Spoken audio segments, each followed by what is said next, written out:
ಆತ್ಮೇಲೆ apply for KGID policy ಅಂದರೆ ಹೊಸ KGID policy ನಾವು ಪಾಲಿಸಿಗೆ ಆನ್ಲೈನ್ನಲ್ಲಿ ಅಪ್ಲೈ ಮಾಡೋದಕ್ಕೂ ಮುಂಚೆ ಒಂದಿಷ್ಟು ನಿರ್ದೇಶನಗಳನ್ನು ಸೂಚನೆ ಇನ್ಸ್ಟ್ರಕ್ಷನ್ಗಳನ್ನು ಅಥವಾ ಗಮನಿಸಬೇಕಾದಂಥ ಅಂಶಗಳನ್ನು ಈ ವಿಡಿಯೋದಲ್ಲಿ ನೋಡೋಣ. ಮೊದಲಿಗೆ ನಮ್ಮ ಚಾನಲ್ಗೆ ಸಬ್ಸ್ಕ್ರೈಬ್ ಆಗಿ ಬೆಲ್ ಬಟನ್ ಪ್ರೆಸ್ ಮಾಡಿ ನೋಟಿಫಿಕೇಷನ್ಸ್ ಆಲ್ ಸೆಲೆಕ್ಟ್ ಮಾಡಿಕೊಳ್ಳಿ. ನಾವು ಮಾಡುವ ವಿಡಿಯೋಗಳ ಅಪ್ಡೇಟ್ಸ್ ಪಡಿತಾ ಇರಿ. ಮೊದಲಿಗೆ ಇಲ್ಲಿ ಒಂದಿಷ್ಟು ಗಮನಿಸಬೇಕಾದ ಅಂಶಗಳನ್ನು ನೋಡೋಣ. The generated proposal reference number shall be referred to in the all future transactions without fail.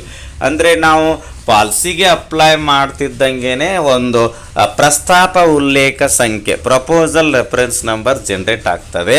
ಇದನ್ನು ನಾವು ಕಂಪಲ್ಸರಿ ನೋಟ್ ಮಾಡಿಟ್ಕೋಬೇಕು.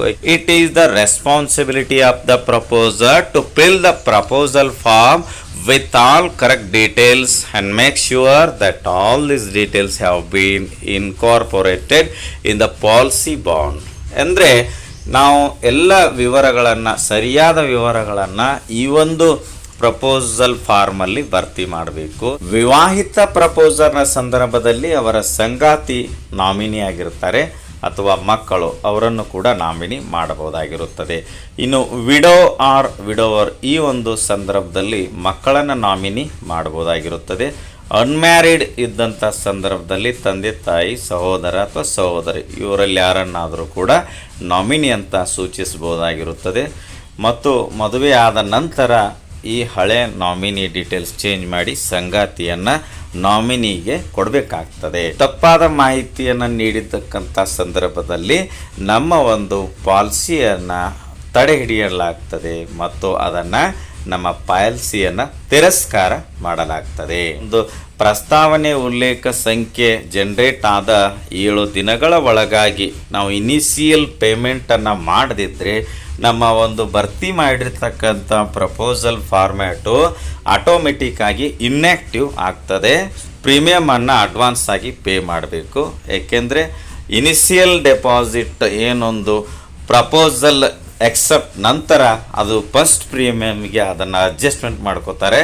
ಸೊ ನಾವು ಏನೊಂದು ಇನಿಷಿಯಲ್ ಡಿಪಾಸಿಟ್ ಮಾಡ್ತೇವೆಯೋ ಅದೇ ನಮ್ಮ ಒಂದು ಫಸ್ಟ್ ಪ್ರೀಮಿಯಂ ಆಗಿರುತ್ತದೆ.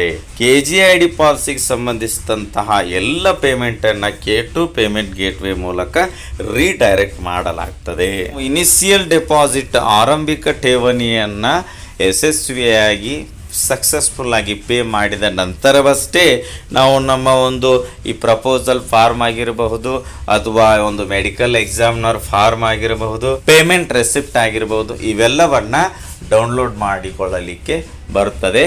ನಮ್ಮ ಪಾಲಿಸಿ ಬಾಂಡ್ ಜನರೇಟ್ ಆದ ದಿನದಿಂದ ನಮ್ಮ ಒಂದು ರಿಸ್ಕ್ ಏನೊಂದು ಇರ್ತದೆ ಅದರ ಒಂದು ಹೊಣೆಗಾರಿಕೆ ಶುರು ಆಗ್ತದೆ. ಇಲಾಖೆ ಪ್ರಸ್ತಾವನೆಯನ್ನು ತಿರಸ್ಕರಿಸಿದರೆ ನಾವು ಮೊದಲು ಮಾಡಿರ್ತಕ್ಕಂತಹ ಒಂದು ಪೇಮೆಂಟ್ನ ಮೊತ್ತವನ್ನು ನಮಗೆ ವಾಪಸ್ ರೀಪೇಮೆಂಟ್ ಮಾಡಲಾಗುತ್ತದೆ. ನಮ್ಮ ಪೇಮೆಂಟ್ ಸಕ್ಸಸ್ಫುಲ್ ಆದ ನಂತರ ನಮ್ಮ ಪ್ರಪೋಸಲ್ ಫಾರ್ಮ್, ಪೇಮೆಂಟ್ ರೆಸಿಪ್ಟ್ ಮತ್ತು ಮೆಡಿಕಲ್ ಎಕ್ಸಾಮ್ನರ್ ಫಾರ್ಮ್ ಎಲ್ಲವನ್ನು ಡೌನ್ಲೋಡ್ ಮಾಡಿಕೊಳ್ಬೇಕು. ಪ್ರಪೋಸಲ್ ಫಾರ್ಮ್ಗೆ DDO ಅವರಿಂದ ಸೈನ್ ಮಾಡಿಸ್ಬೇಕು ಮತ್ತು ಮೆಡಿಕಲ್ ಎಕ್ಸಾಮ್ನರ್ಸ್ ಫಾರ್ಮ್ಗೆ ಮೆಡಿಕಲ್ ಆಫೀಸರ್ ಅವರಿಂದ ಸೈನ್ ಮಾಡಿಸ್ಬೇಕು. ಎರಡನ್ನು ಸ್ಕ್ಯಾನ್ ಮಾಡಿ ಅಪ್ಲೋಡ್ ಮಾಡಬೇಕು.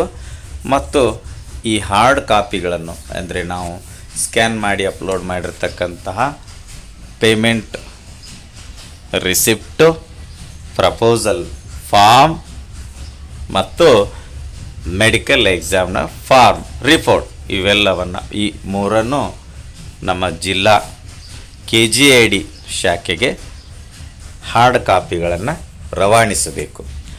ವೈದ್ಯಕೀಯ ಪರೀಕ್ಷಕರ ವರದಿಯನ್ನು ಡೌನ್ಲೋಡ್ ಮಾಡಿಕೊಂಡ ಮೇಲೆ ಪ್ರಪೋಸರ್ ಅವರು ಮೆಡಿಕಲ್ ಮಾಡಿಸಬೇಕು ಮತ್ತು 1 ವರ್ಷಕ್ಕಿಂತ ಕಡಿಮೆ ಇಲ್ಲದ ಸೇವೆಯನ್ನು ಪೂರೈಸಿರತಕ್ಕಂತಹ ಅಧಿಕೃತ ಸರ್ಕಾರಿ ವೈದ್ಯಕೀಯ ಅಧಿಕಾರಿಯಿಂದ ಪ್ರಮಾಣೀಕರಿಸಲ್ಪಡಬೇಕು. KGID ಪಾಲಿಸಿ ಪ್ರಪೋಸಲ್ನಲ್ಲಿ ಏನು ಫಾರ್ಮ್ನಲ್ಲಿ ನಾವೇನು ನಮ್ಮ ಒಂದು ಪರ್ಸನಲ್ ಡೀಟೇಲ್ಸ್ ಏನೊಂದು ಕೊಟ್ಟಿರ್ತೇವೆ ಅವುಗಳ ಒಂದು ಆಧಾರದ ಮೇಲೆ ಈ ಒಂದು ಪಾಲಿಸಿ ಬಾಂಡನ್ನು ಜನ್ರೇಟ್ ಮಾಡ್ತಾರೆ ಅನ್ನುವಂಥದ್ದು.